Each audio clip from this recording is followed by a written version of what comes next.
Anytime we have a webinar, blog, social media post, or podcast about marketing, our audience eats it up.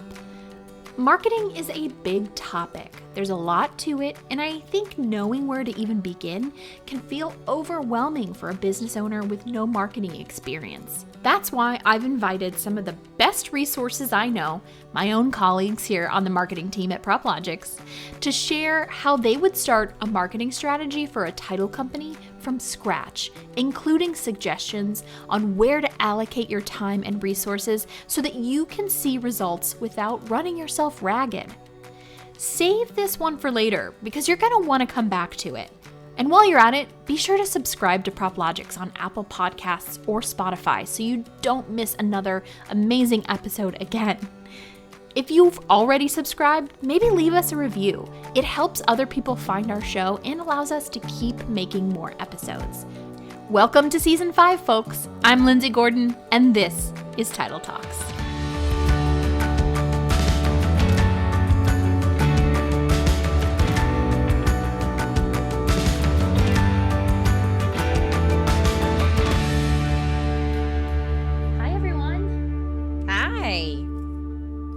I'm so excited to be joined by my colleagues on the marketing team here at PropLogix. If you were able to attend our webinar on building a meaningful marketing strategy that we had not long ago, this is kind of a continuation of that conversation. If you haven't had a chance to check it out, you can definitely go to our site and watch the recording. But today, I really wanted to give everyone an opportunity to introduce themselves and talk a little bit about their experience in marketing. So Becky, I'm going to let you go ahead and start. Yeah, I've been in marketing for years, and I think that this industry is very different from any other experience that I've had in the past. It is so relationship based. And so some of the techniques that I would recommend if you were starting a business in other industries would be completely different from here. But I think we can kind of go around and talk about our marketing experience with the rest of the team, but we're going to get a little bit into the weeds today about some of the tactics and techniques that we would use specific to the title industry when starting out. Awesome. Thanks, Becky. How about you, Court? Yeah, so I've been a designer for probably over 7 years and in the title industry space for probably 2.5.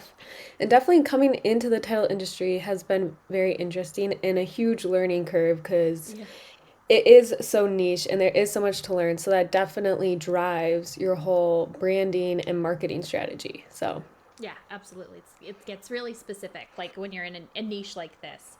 Yeah. mhm. Okay, Sam, why don't you introduce yourself? Hi guys. My name's Sam, and I have nearly a decade of experience in digital marketing.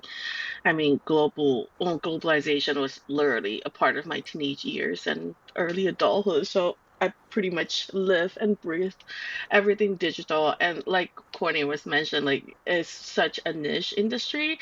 So I've only been in title doing marketing for about 2 years. So yes, it is a huge learning curve, but I absolutely having fun doing this and learning so much by doing marketing in title. Yeah, absolutely. Awesome. Yeah, so I've been with PropLogix for 9 years. That's when like my marketing career started. Before that, I was in journalism. So it's a lot about like understanding your audience and like how to distill information in a way that it's easy for people to understand. So we use a lot of that in a lot of the branding and marketing stuff that we do here at PropLogix. But again, yeah, a while kind of getting to understand our audience and just to let everybody know, we're more focused on like title agents. So if you're listening to this podcast, you're kind of our target audience. We're going to be talking a little bit more specific to, you as title professionals and generally the real estate professionals that you guys are trying to target, and then maybe some buyers and sellers mixed in there too as well. So there is a bit of a distinction, but the overall real estate and settlement services industry is one that we all have been working in for a while, and we know quite a lot about because we've tried a lot of things, failed at some things have really stuck and been really successful for us. So we're going to kind of take all of that knowledge and hopefully help you all start your marketing strategy if you don't have one already for your organization. So, again, we are talking about building a strategy from scratch. So maybe you are not doing any marketing whatsoever, but you're a well established brand, you've been around for a while, or maybe you're starting a new title company and you kind of want to start from the ground up with a marketing strategy and really hit the ground running in your market. Um, I want to take a second to talk a little bit about like the difference between sales and marketing, because we hear a lot of people kind of conflate the two, thinking that they're kind of the same. We hear like the term marketing rep a lot, and it's like a single person, and I think we would really sort of describe that more as a salesperson. They're really about going in person and meeting with people and like closing that deal and getting them to start referring business directly. But I wanted to hear a little bit about what you guys think. Like, how would you define the difference between marketing and sales? Yeah, Linz, this industry definitely intertwines the two. And I think the Mm-hmm. reality is that there are a lot of functions of both the sales and marketing role that either overlap or they could be duplicative of one another, but in different formats. Mm-hmm. So, the way that I think about it is that if you're outbound, if you're going, into brokerage offices, if you're trying to be present at networking events to find opportunities with different realtors, if your responsibility is to bring on new customers and close more deals with those people, then I would define you as being in a sales role. Mm-hmm. You're Yeah. kind of needing to do that that nurturing in person. You're trying to have those conversations where you work up to understanding whether or not that realtor or investor would consider utilizing you or your business entity to do business with. And you're moving along what we would consider the customer journey in the digital world. You're doing that in person. You're feeling your way through a conversation, engaging where that person stands in terms of wanting to work with you. Whereas a marketing role, while it can absolutely be in person, oftentimes the person facilitating some of the logistics for those marketing events and networking events where you're trying to build that brand awareness. They also have some digital aspects where they're trying to gauge people's interactions by leveraging the data, looking at how people are reading emails that are being sent out, clicking on things of interest, and trying to understand, okay, what information can I feed them next to keep them going along in this journey?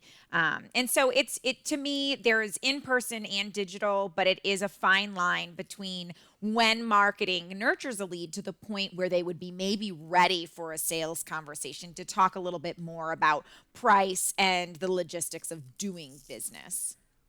Yeah, absolutely. I think if I were to like kind of distill it into like really simple terms, it would be like that, like you said, the brand awareness. Marketing's domain or realm is really to like get people to understand who you are and that you exist, that you're there, like, and like kind of making sure that you're present and that people find you, whether it be at an in-person event or if it is through digital efforts.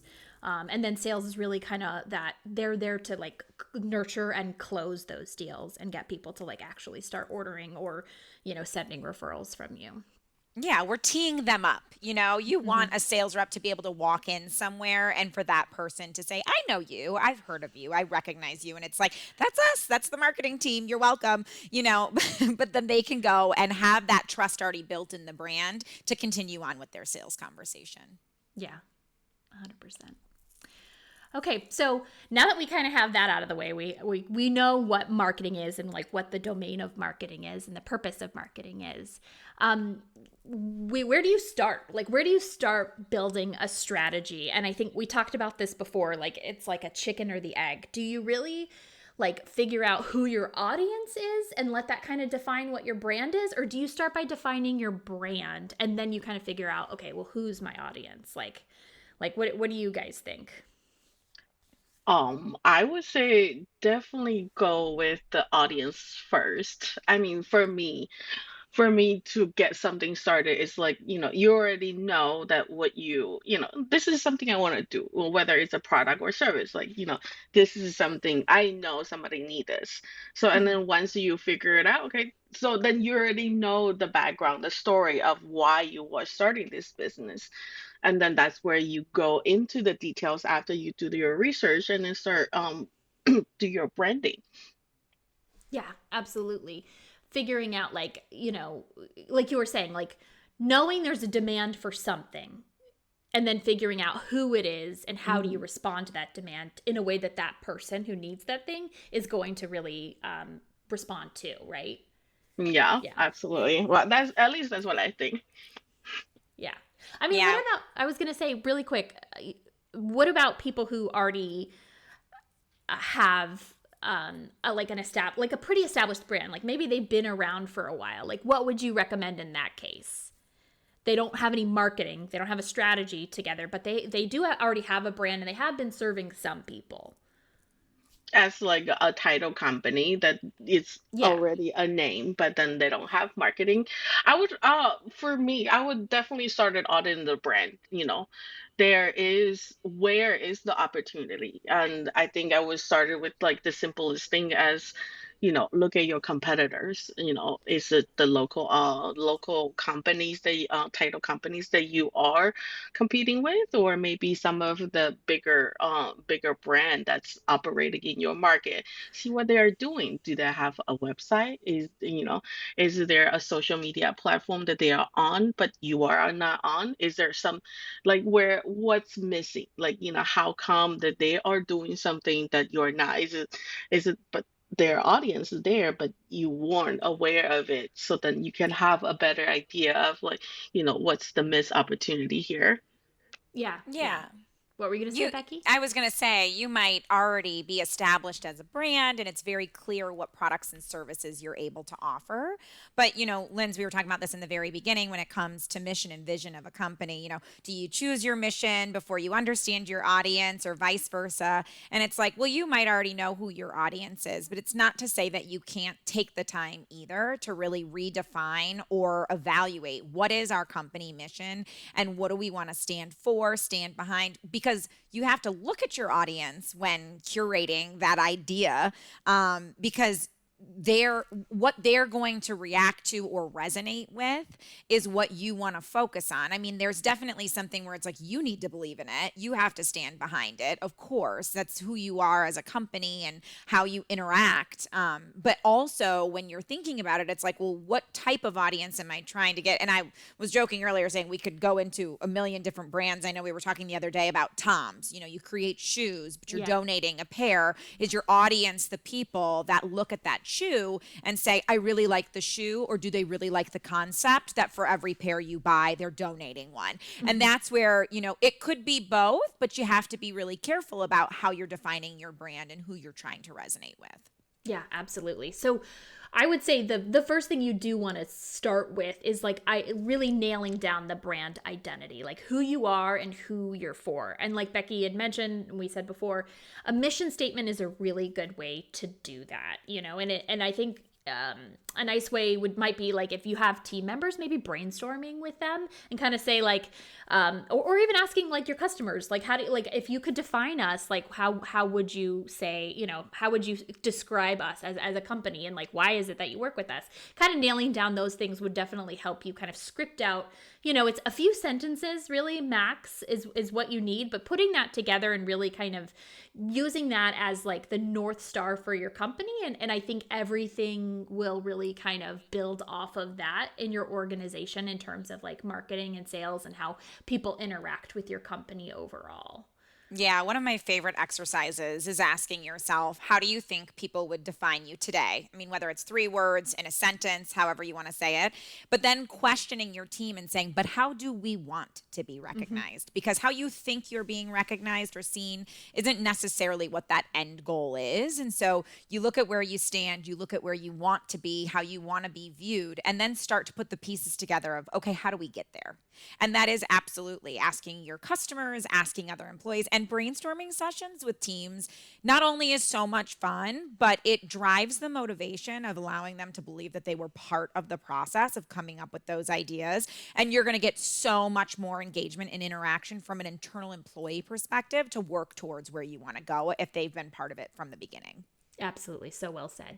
So, okay, we've defined our brand identity and like who we are and who we're for. So let's talk a little bit about visual brand, because a lot of people would think like, oh, originally I'm going to start with a logo and then build everything based off of that. But like a designer like Courtney is going to want to have a better understanding of who you are as an organization, because that informs so much. Right, Courtney? Oh, exactly. The designer is going to come to you and ask, "What do you stand for?" Describe your company in a few words. And if you can't give that to them, they're going to have nothing to go off of to start building your visual identity. So it's so important that you focus in on that first. Yeah, absolutely. So, okay, so we're talking about like, maybe you have to hire a designer because most people can't do this on their own. They're going to have to hire some sort of help. So what are some things when it comes to the visual aspects of your brand, like that you would really need, like as a bare minimum as an organization? Well, I mean, first and foremost, obviously a logo. You might already be an established company and just have the basics of a logo. But going off of that, the other few things I think that you do need is a color palette, certain colors that you're using. And I think that sounds simple, but colors do drive emotion and they influence people. Yeah. So they are important when picking them out and how they pair together. On top of that, also fonts you use. Just having a couple established fonts are really going to help drive your brand recognition. But I think those would be the few things that you need to have. Of course, you go further than that. That will make your branding more personable and fun with adding other brand elements, of course. But those are definitely the core elements that you need. Yeah, yeah. And like talking about if you have a brand already, like we did this in 2020. We went through a rebrand, like a total visual brand, right? And so it's like just because you already have something doesn't mean like it's necessarily going to get you as far as you want to go, right? Exactly. The brand we had before, I think, did not reflect our company and our personality at all. I came on right when the rebrand happened. And let me tell you, like, yeah, the new brand reflects us so much more. So it's important, like you said, even Sam was talking about, like, look back, do a company audit. Are you, presenting yourself the way you want to be presented, both in person, tone of voice, and visually? Good point. What were you going to say, Becky? Oh, I was just going to say, you know, a rebrand is a huge undertaking because it is in so many different places, your logo usage, your color usage, your entire website. And it's more than just a logo and colors, it's your entire theme and your feel. For us, it was like, we're a little bit friendlier. We want more wavy lines than straight rigid lines. And while it might sound crazy to look at, just the linear fashion of your letterhead, it really does make a difference in how people feel when interacting with the brand in all ways, shapes, and forms. We put together not only the visual guidelines, but our brand messaging guidelines of how we, handle situations. Lindsay, you really took that head on as our communications director. But I think it is important to note that it is never too late. If you're looking at your website, your logo, your fonts, your colors, and it doesn't give you a good feeling or it doesn't feel modernized to you, then chances are your customers don't feel that way either. And they're probably looking to companies that have a little bit more of that free functionality, intuitiveness when you're on their site trying to navigate. It feels more fresh and modern, which makes them think this company knows what they're doing. I definitely am happy that we did the rebrand, even though it was a big undertaking. And if anyone's still out there using Comic Sans, you might not think a font could totally dictate whether or not people would use you. But I promise you, as a marketer, if I go to a website and Comic Sans is on there, I am off so fast you couldn't even click a button. Yeah. I think that's a really good point that you bring up, is that it's like, if you think about like your own experience interacting with companies, because we all do it all day. We live in a capitalist society, like, we're consumers. So we're constantly interacting with other brands. And if you think about like what you look at and see that like makes you feel like, oh, I would work with them. Like they look trustworthy, or like Becky had said, that it's like, it looks modern and fresh. And I like that. That must mean that they're staying up to date on what's going on and what, so it all all of these like what seem like really small and insignificant things are really kind of impacting how you feel about something and your likelihood to then work with that company, right? Especially since we know realtors are constantly on the road, on their phone. They want mobile friendly. They want something that they can interact with that's going to be ease of use when they're in the midst of showing houses, working on contracts, taking phone calls. And so that goes back to knowing who your audience is and really building a brand that mirrors what they would be looking for in a company they could use and trust. 100%. So now I wanted to shift a little bit and talk to Sam about, digital presence. There's so many. I mean, obviously, we're talking about title companies who might have nothing at all. They may not have a ton of resources. So it's like so many places that you can be and things that you can spend time and effort on in your marketing that may not get you very far. So it's like, it's how do you whittle that down? How do you kind of decide where you need to be when we're talking about a digital presence, because like we live in an online world, like you got to have a website, you got to have certain things in order to like play the game at all and participate. So like how do you know what to focus on and where you need to be? I think the most like the bare minimum, like, are you easily found online? I think that's like anyone nowadays. If they heard something, if they, people recommend them something, they are going to Google them. And if you don't pop up the first thing on Google, then, most likely that your competitor is might get that business. But Mm-hmm. if you are easily found online, people don't need to spend 3 minutes. 3 minutes is too long for people nowadays. I mean, you need to make sure within 30 seconds, people type in your name and then you showed up. You need to be there. I mean, it you sometimes, like you mentioned, sometimes the people don't necessarily have the resource to have a website, and then but there is a lot of the free tool or free platforms that you can utilize, the Google My Business. I mean, once you get your profile set up, automatically people search it and make sure they are at the right area, then your name is going to pop up. Your information is going to be there, or there's always social media that you can use and then function as your website until you have time or the resource to build a website that you love. So I think, yeah, when it comes to the digital presence, definitely need to be found online. And sometimes if you don't pay attention and people start leaving reviews on your unclaimed business profiles, and then you forgot to address it or you didn't even notice, and which is going to negatively impact your business. So most likely, even if you haven't like claimed your Google My Business, like it does exist. It does, especially sometimes, especially when you, like you mentioned, if you already have a brand that's pretty well known, but then you don't necessarily have the marketing in place, and people who like your business, they're going to go on, like, because they want to tell the world how amazing this experience they had and make it so much easier for them to purchase a home or sell the home, and then they leave business, or sometimes they're trying to make a complaint, maybe something didn't go as they expected, and then they were not happy. Then that was your opportunity to save this customers. But if you are not there, then you can't necessarily address the issue and then make up to them. Yeah, yeah. So when you talk about social media, like how do you? I mean, there's so many different platforms out there. Like, how do you kind of figure out like where to spend your time if you are going to do social media? I think the biggest thing is when we talk about like the whole chicken and egg thing. For me, Yeah. always the audience comes first, and then knowing where they spend their time. Sometimes you might just looking at the people that you work with, or you partner with, and then see what kind of social media they are most actively on. Sometimes you see all the real estate agents, they would show their listing on Instagram, or sometimes there Mhm. is the Facebook groups where they talk about the local area of what's open, and then the recent listings. So really it's understanding your audience and then see where they are, and that's where you need to be. You don't need to be on every single platform. I mean, you guys busy enough. Like, don't don't spend any more extra time to manage every single platform. Just not necessary. Yeah.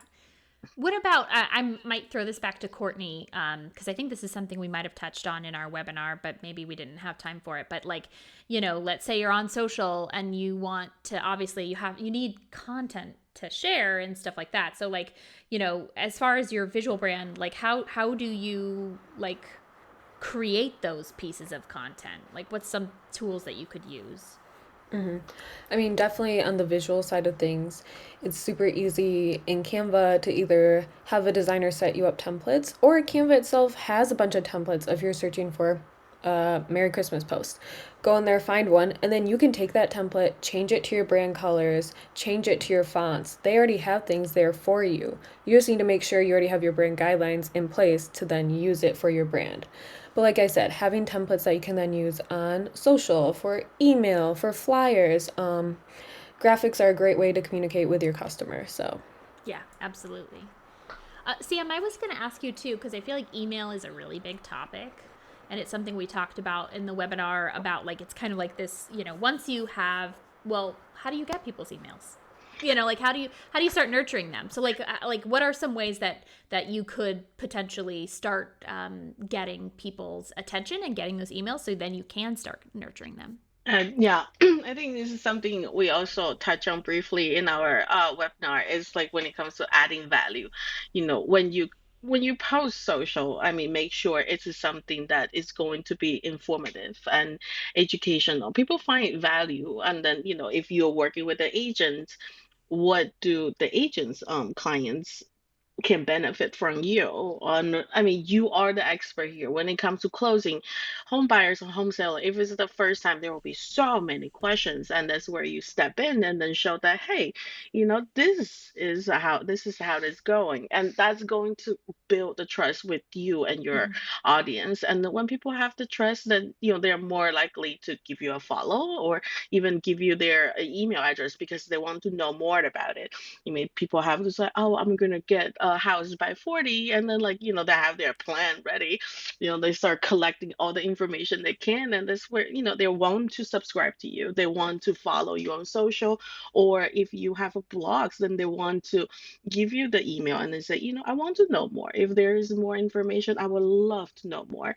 And that's where you get to start nurturing them, and then for them to understand, when it comes, not necessarily selling, it's more like telling the story. I think that's what we were talking about between the sales and marketing. It's more like sharing the story and telling them, like, why is this important, why is this needed, and then help nurture them so then they can understand. And by the time they make the decision, that's when the salespeople show up and then start pushing the personal touch there.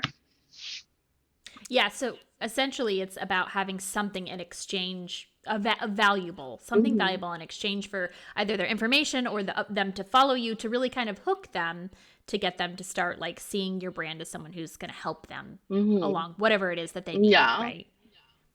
Yeah, and I was just going to say too, we keep talking about, telling a story and building the trust, offering them something of value. And one of the things that we've found is so important is that if you have customers that are already utilizing you and trust you and like your products, like your services, trust your brand, like I said, then you need to encourage them to give testimonials, to Mm-hmm. give Google reviews. That business does exist on Google. And people today, when they're looking to utilize a business, they don't just trust the brand and the way that it makes them feel. They're constantly looking for some sort of review. What have other people said to justify that the way I'm feeling is accurate? And so they're looking for those reviews, they're looking for those stories. And it's so much more when it's coming from a third party versus the business itself. Of course, you're always going to promote yourself, you're going to make yourself out to be the company that you are, which is, I'm sure, fantastic. But if you've got someone who's gaining nothing from saying you're fantastic, it goes a lot further. So I just think that's important too, is to have your entire team, not just marketing and not just sales, but around any interactions, encouraging your customers to, even if it was like, hey, write your experience from your closing in our notebook in person, like Airbnbs do when you leave the house. So when people show up, in the waiting room, they can look at it. Any little thing makes it a big difference if it's coming from others. Yeah, and I Yeah. can add on to that because once you have the positive feedback, and then that's also you can utilize those feedback and display it on your social media or any type of marketing materials that you have. I mean, when it comes to you are more likely to get somebody that get something that your friends recommend you or somebody Mhm. recommend you than the company tell you this thing. I mean, most of the time when I read books, it's always reading from what my friends recommend, not necessarily, oh, this Right. is the top sellers. And so Yeah, exactly. And that's where the brand consistency comes in too. So let's say you have tons of quotes from customers that you've gotten approval to use. They've written in books, handwriting, and you can take that information and little, golden nuggets and gems to then go promote on social media or put on your website. Courtney was talking about leveraging Canva to build out templates. I know we have all of our branded templates for social media graphics, ads, posts inside of Canva. So we don't have to wait on Courtney every single Mhm. time we want to post something on social. Sam can take any quotes that we get and she can throw them into the templates. You don't have to have graphic design experience to do that. And it allows for you to have that color scheme that's recognized across the board. It's like when you're scrolling on social, before you even see the company name or the logo, oftentimes just the look Mhm. of the social post, the ad, the piece, whatever it may be, even the tone of voice, you'll start to recognize that exactly who you're swiping past before you even read who it is. And that's where you want to get your brand. Yeah, I think having something that feels unmistakably you, because I know this is something we mentioned before, but that it's that Google says that it takes 11 touch points for people across 4 different locations. So that could be something like maybe it was an in person show that they went to, or some sort of like realtor area group thing that you were at, or it was going to your website or seeing you on social, like 11 different touch points before someone could even decide to start working with you. So it's like making sure that you're making the most of every single one of those touch points and that they have your signature on it essentially, so that there is that sort of like brand recognition. So now we've established, obviously you have to really hone in and define what your brand is. And then you have to have like a nice, solid visual brand. And then we've talked about like where you need to be and how you should be interacting with people to really provide value. Now we want to talk, because those are a lot of things. Those are not to say that they're easy to do, but it's like those are kind of some simple things that are kind of bare minimum. You need to be part of the conversation. You need to have a logo. But what we want to talk about now is really setting yourself apart from the rest of the people in your market. How do you like really build trust and authority in your market? And I wanted to pass it off to Becky and kind of get her take on that. Yeah, and I think you just said what we consider one of the most important words, which is authority. It's essentially, what does that mean? Well, people are going to you to find information. They're trusting in the education that you're sharing, and following your direction almost in, anticipation for the future, things that they should do. They trust in the content that you're sharing. And some of the ways that you can do that is through free education, being part of the conversation, joining or partnering with the National Association of Realtors to share and educate on the products and services that you're offering. So you're a face that they recognize, your services are more understood. They understand that what you're doing is also protecting their reputation. You're kind of building on what matters to them most when they're dealing and interacting with clients who they expect to get return business from years, down the road.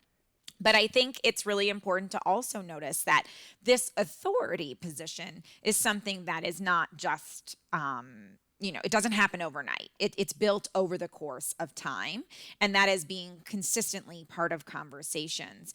One of the ways you probably sit there and go, well, okay, who can I talk to? Who can I be in conversation with? You might know, other title agents in the area, but maybe they're your competition and you don't want to talk to them about what's going on in their business or give them the visibility. But you might have a lender that you partner with all the time who could talk about interest rates and what that means. And that would be really educational for buyers and sellers. Like I said, you might partner with the National Association of Realtors. But one of the other things that I would highly recommend, even as a vendor in this space, obviously not as a title agent ourselves, one of the things that really helped PropLogix start positioning themselves and gaining those true relationships within the industry was becoming a member of both the American Land Title Association as well as state land title associations. We were corporated in Florida when we originally started. We're a national company now, but joining, the Florida Land Title Association, being part of those conversations, understanding what's being lobbied for, bills that are passing, these are all really important aspects of being someone who can educate others within the industry to stand out as that authority. And the more relationships that you build, the more podcasts that you can do with people, phone recordings, live webinars, you're really building that trust. So I think that's important. And even more so than just being a member is joining committees. That's where a lot of the discussions are really happening. Education is provided. And you have like-minded individuals that are either from different areas of your state or different areas of the nation where you're learning what's working and what's not working. So Yeah, no, I think that's really good. I would say, you don't necessarily have to host a podcast or run the webinars, but really forging relationships and finding those opportunities where you can either, if you're kind of the owner and you're kind of the face of the company, or if there's maybe an executive that you could kind of position as the authority, who's really sort of that touch point for the industry that is representing your brand, you can find places for them to speak in front of audiences and kind of really but you have to be engaged in order to even find those opportunities. You won't know where they are, and they're everywhere. They really are. I mean, you can write editorials for your local new real estate section in the local paper or you can like Becky had said, the National Association of Realtor, Realtor.com, they have all kinds of content. You can find things like Haro, it's Help a Reporter Out. They're always looking for information from people like you because you are an expert in what you do. I think it's hard for people to kind of say like, hey, I this is my domain and this is what I know really well. And it's really helpful because other people are experiencing going through a closing, but they don't know a lot about it, but you do. And so it's like you have a lot of innate internal knowledge that you can then share and be the expert on. It's just really about being plugged in and kind of figuring out where those opportunities are and like positioning yourself in front of it. You do not have to host a podcast. You don't have to spend time or resources. All you need to do is position yourself and say, hey, this is what I'm seeing.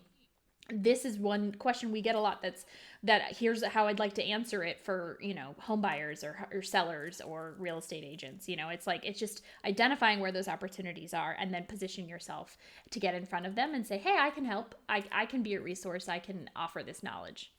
Yeah, I think when you live and breathe it every single day, you actually forget how much you know that the typical, new home buyer or even experienced home buyer just doesn't realize goes on during the transactional process.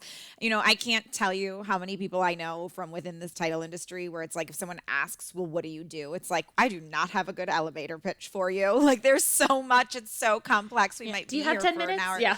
Yeah, but you're going to leave being like, oh my gosh, that was really good information to know, because what lives in our brains, in, our customers' brains, it's like that's so valuable to know as someone who would be making one of the biggest purchases of their lives. And so don't, discount the information that you've gained over the course of time of being in this industry. We've got a lot of people who have worked in this industry for decades, and they hold a lot of valuable knowledge that needs to be shared, especially as we transition to a new generation coming in into this industry and working. So I think it's important. And then the one other thing I was going to say is it is a relationship industry. There's nothing that replaces face to face time and really getting to know people outside of a work environment. So, of course, making a splash, whether it's brand awareness because you're brand new, or you're a brand and you're trying to be able to make a difference, open your business up into new areas, whether it's geographical or just product based, do new revenue streams. It's like throw a happy hour, do a networking event. A lot of the times, the investment upfront is worth the business in the end. People will know who you are. And oftentimes, the splash is part of what happens in the beginning. And then some of that organic education and value providing comes later, where you don't need to continuously invest in these big parties or brand splashes. Yeah, when you're it's definitely different. Like if you've been around for a while, time is on your side. Like historically, that if you're a long lasting title company, like people are gonna know who you are probably because they've worked with you at some point. You have that sort of advantage. But like if you are a brand new company, it is important to like do all of these things and then more to really make yourself visible, right? Yeah, and if you took the step to open up your own company, which is, awesome, congrats to you if you've done it. It's a big undertaking, but it's kind of like if you're going to go all in, then go all in. Do it right because being that little bit different, making that splash, having a digital presence, those are the things that are going to help you stand out and potentially even surpass the competition. Yeah, perfect. So I wanted to know because you are all people in marketing and we use all kinds of different tools in our day to day jobs. But what do you think, if I'm a person starting a strategy from scratch, what are some of the like non negotiable marketing tools that you're going to need to really help you get more done? Canva. Oh my God. Canva is We love Canva. Canva is the savior of oh my I mean, and also, you can do that. They offer the free plan so that you can try it out. It's really as easy as you think. It's the same as those mobile phone apps that you have is drag and drop. They have the templates already.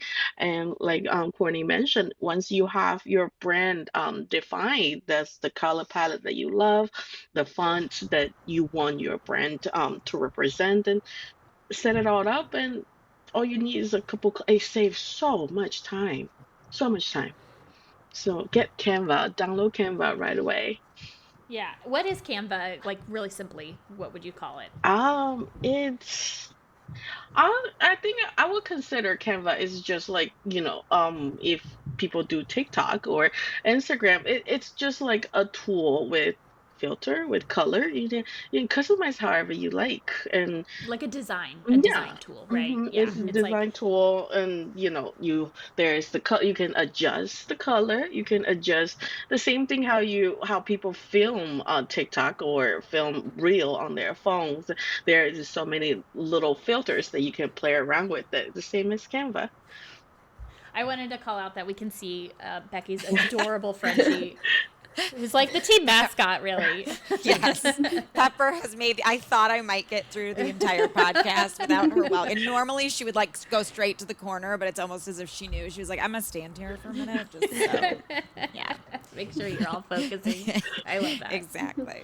I would say aside from Canva, which I also love, I'm not a designer. I barely even really interact with that part of the business anymore. And I still love it because it's like, I still have to make, like certain things for our podcast when we send emails out or sometimes have to, create a quick little email graphic. Like I'll still have to use that even though I'm not a designer and I'm not really creating content for that. It's just like, but like Courtney has made us all these awesome templates. It makes it super simple. It's kind of like, here's where the text goes. Here's where the second line of text that's smaller goes, and here's a button. And so I just kind of like plug different things in depending on what it is we need it for. It makes it so simple. But the other thing I was going to say is a CRM, a client relationship management tool. So it's basically where you're going to keep all of the information about the people that you, one, are already working with, and two, your prospects, the people that you want to start working with. And you kind of build out profiles. So you have information about like how to get in touch with them. So like if you have their email address, maybe they've worked with you probably have their phone number and their email address. So you need to keep those things, because if you want to reach out to them in the future, you want to have it all organized in one spot. And yeah, you can use a spreadsheet, but it makes it really hard if you're dealing with more than 10, 15 people at a time. So I think it makes it a lot easier. And HubSpot is one. They have a free version. You don't have to pay anything. It's relatively easy to get yourself set up. You can put like some tracking stuff on your, if you do have a website, and then you can kind of see what people are doing on your website, if they're reading blogs that you have, or if they're like searching, where they're going, what they're doing, how they're interacting with your brand overall. And then you can also send emails through that tool as well. So it makes it really, really simple. It kind of keeps everything in one place. We've been using HubSpot for a long time. We do not get paid by HubSpot or Canva, by the way. So like we're just saying these as people have used tools for a long time, and used various ones, that they're just really, really helpful, and they're well designed, and they're relatively easy to start using. And also they have a lot of support in terms of like you can like basically Google how to do it, and they're going to have something there that's like, hey, here's exactly how you do this step by step. So it makes it super simple. Are there other Yeah, and tools?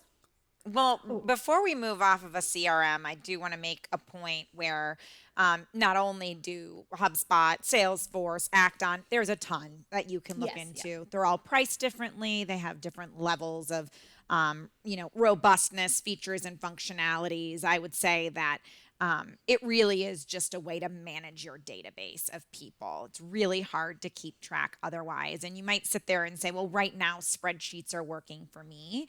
And you're worried about the expense, but the expense that you would pay for the tool is going to be much less, in my opinion, than the time that it would take someone to manually be managing databases every single time you wanted to send out an email or do a direct mailer, or send a Christmas card. I mean, it's just really hard to keep track and keep that information up to date where multiple people can access it at any one time. I know there's a lot of cloud-based you know, platforms now where you can have a spreadsheet that's shared by multiple people. But when you get into properties that really manage to you, is this, a first time home buyer realtor? Is this an investor?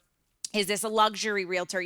How are you really honing in on the type of people? Because that's going to start to drive the messaging that you can send to them that will resonate and really allow for you to target your audience in silos, essentially, and also make sure that your messaging resonates. So, and not to get into the weeds because we can talk all about leveraging data, but if you do start to utilize CRMs, you can look at people's interactions, what they're interested in, what they're not interested in. If you do host a live event or a webinar and people say that they're going to be there, then you have that information captured so you can make sure you're not continuing to invite them to the same thing. I mean, there's so many benefits to having a CRM, and you don't have to use the email tool. If you want to use MailChimp because it's Hmm. inexpensive and it's easy, then you can still have a CRM without all the marketing functionality. Use some cheaper side tools that either integrate or stand alone, but at least you have a tool where you can export lists that you trust in with accurate data on your database of people. So I wanted to make that note. It is an expense, but I think in the end, when you look at what it does for you and how it nurtures your clients appropriately, it pays off in dividends. Yeah, absolutely. Really good points. Was there any other tools that you guys wanted to mention? I would say Grammarly. I'm all about free tools, so Yeah, uh-huh. Grammarly. Especially ones that help us spell. It makes us look better. Yeah, I mean, on computer, you don't necessarily have autocorrect all the time, and sometimes there are certain words that you just, you type it so fast now when you're on computer, and then you just type too fast, and then there's typo, and sometimes when you skim through your posts or your blogs, and you just simply don't catch those little mistakes. So I mean, with Grammarly, and they integrate with so many things. I Hmm. mean, whether you're typing something out in the Word document or on your browser, that automatic there is integration that is built into it and it's free. nothing is better than free. Uh, Hmm. and then they would just have like a little mark and showing you, oh, maybe you can rephrase it like this so that it's more clear, or they Hmm. will show you, okay, here's a little typo, and you might want to fix it before you start sending out. Yeah, But what I was gonna say, what I really like it for is that clarity. It's the mm, kind of like, hey, you wrote this and you spent, 2 lines on the sentence, but you could really just cut this whole thing out, and it's easier to understand because like just brevity and clarity is like if you're getting people's attention, you want to make sure that they get the message as quickly as possible because otherwise they're going to look away. So like having something that's going to be like, hey, you could probably shorten that, is going to make it a lot like your writing and your email communications and that sort of thing a lot better. This is yeah. the story of my life. It's like 10 words crossed out and it's one word. And I'm like, oh, I guess that did do the trick. You're like, shit. I'm definitely in marketing. Sometimes you can add a lot of fluff. But to Lindsay's point, if you're trying to get some conversion copywriting out there where you need to get to the point, you want people to take action right away, Grammarly's great for helping summarize and get your point across. Yeah. But the one tool that I would say I think is really important for me, especially trying to manage all kinds of different aspects going on in the marketing world within the company, is some sort of content planning calendar, or Hmm. call it a project management tool. We've used Asana for years. We're transitioning over to Microsoft Planner. Begrudgingly, but, but there's all kinds of different tools. There's tools like Rike, WRIKE, that's incredibly robust, where you might use that for more of your like operational project management planning, where you're looking at the number of minutes and hours. The development team might use something like Jira to track their development sprints and how much work's going into it and the backlog. But for us, I think it's so important to have a calendar of events, just showcasing where are our external touch points on what days. What days are the blogs going out? What are the topics? Where's the webinars? When are we sending the invitations for those? What does the follow up look like? Because there's a lot of different people participating in the different parts. We Hmm. all wear many different hats, just like most organizations have individuals that do. And so to have one place where all of those external touch points are consolidated, it's really nice. That way, if one thing moves, you can look at everything else and say, okay, does this have a conflict? And I also like to have the plan put together at least 3 months out. So you just, can put together your list of priorities and work towards it. So you're constantly looking ahead versus being reactionary. Hmm. Yeah, you're saying like blogs and emails and stuff going out, but also like if there's a trade show that you're going to, or there's an educational thing that you're doing, like having all of that in a central location, so that not just you, if you're the only one who's like dealing with it, but like if you have a salesperson or if you have internal people who participate, like everyone can sort of see, like you said, and see what's going on ahead of time. So you know things that you might have forgotten about or not realize that might affect. It's like, hey, this is gonna happen on that same day. This happens to us a lot because we are doing so many different things, and it's kind of like, oh, should we maybe switch that or change that? So it's just kind of eliminating some blind spots when you're working on a lot of different things. So if like you've got closing certain day, like that, having a centralized calendar really helps the whole team get organized. So, I wanted to give you guys a chance to talk about some mistakes that you see a lot of people make, because there's a lot of things that you can do and spin your wheels on, and maybe we've all made mistakes. I'm gonna correct myself. We have all made mistakes in our careers, when it comes to marketing. So, like, what are some that you see often, or that maybe have happened to you? I'll go first. I think it goes back to the clear messaging. I think a lot of times people consider marketing as like, packaging things really pretty or really something like a certain, like you expect marketing to do some type of magic to make your brand look extra shiny, and then you start using a lot of words that don't necessarily add anything to it, but then it sounds fancy, sounds professional, it sounds like I'm competing with the big dogs. But at the end of the day, it's like if people don't understand what you're selling, there's no point. I mean, people have that 3 seconds, 5 seconds to quickly understand when they visit your social media or website. Like literally that one sentence is all you have. And if you end up using some type of jargons or some type of, a lot of descriptive word that, you know, adds nothing to it, Don't then really say anything, yeah, right? and then like people don't know. I mean, I think that's also one of the reason why we have to restructure our website, according to Courtney, because it was simply just not clear enough. I mean, sure, I know about PropLogix, but now that you're asking me, I'm not so sure, like what exactly they're selling. So I think that will It's all be. the keywords, Hmm. that have been out for years. Disruptive, innovative. It's like, what do you do? It's like, sounds sexy. But We're what does doing it that mean, too. right? You're Yeah. like, how are you innovating? What Yeah. are you How are you disrupting? helping me? Yeah, that's what Right, people want to know. exactly. Yes. Groundbreaking. It's like, oh my gosh, what are we breaking? Yeah, no, I totally agree. What would you had said something, Becky? What's your thing like that you feel you see? Yeah, and we were trying to remember what the exact quote was the other week, but I think it's perfection is the enemy of progress, Yes, which I yeah. love and I believe in strongly. I think that when it comes to marketing, just to Sam's point that you can put a ton of words out there that don't mean anything. It's like, yeah, you can, but I would say, just try and do and get out there and test and see, if something long and fluffy gets people to react and engage, or if something small and quick does. Lindsay, you were talking about 11 touch points earlier, being able to get in front of somebody and actually, have them recognize who you are. It used to be, what, 7? You used to have to tell someone something 7 times. And now in the digital world, with all the different distractions, it's gone up. I've heard as high as 15. Either way, if you sit there and you worry about one thing that's going to go live, or is it okay, or God forbid you did make a typo because you didn't have Grammarly turned on and you're so worried, it's like, then you're looking at everything with a million eyes before you push it live. It's like, just do it. It's not that big of a deal.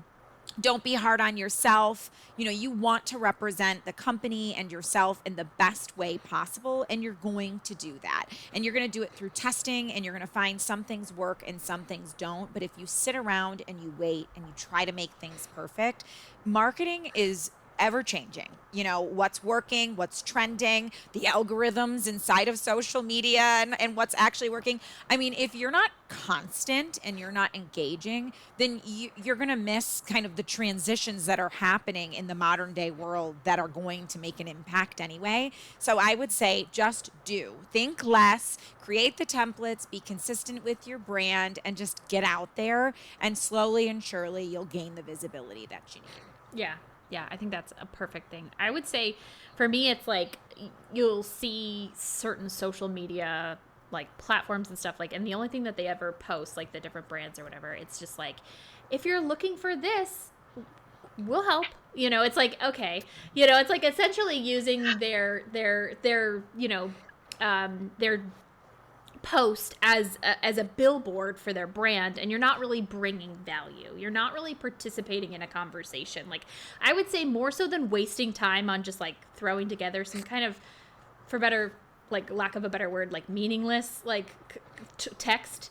I think like engaging in the conversation, like maybe setting aside some time and like, maybe say like, okay, I'm going to do this for 15 minutes every day. Like, you can either find time in the morning before you start your day or in the evening, where you're literally going and you're like you're following the people that it should be on your radar, whether they're existing clients or they're people you want to be working with, and adding value to the things that they're already posting. You don't necessarily have to say something amazing on your own page, but if you're part of the conversation and that's the thing, it's like adding value. No one's going to see your post and be like, oh, okay, I guess I should work with this person, because you're not really delivering anything that means anything to anybody. Like you're not meeting people at the point with that but if they're posting and they're talking about something like, hey, does anyone know about this? Or, hey, I ran into this issue. Has anyone else ever, it's like, hey, I see that all the time. I'm like you can subtly plug what you do, but you can also provide some value. I don't know. I feel like it's just such a wasted opportunity. And it's like, if you're going to be doing something, you might as well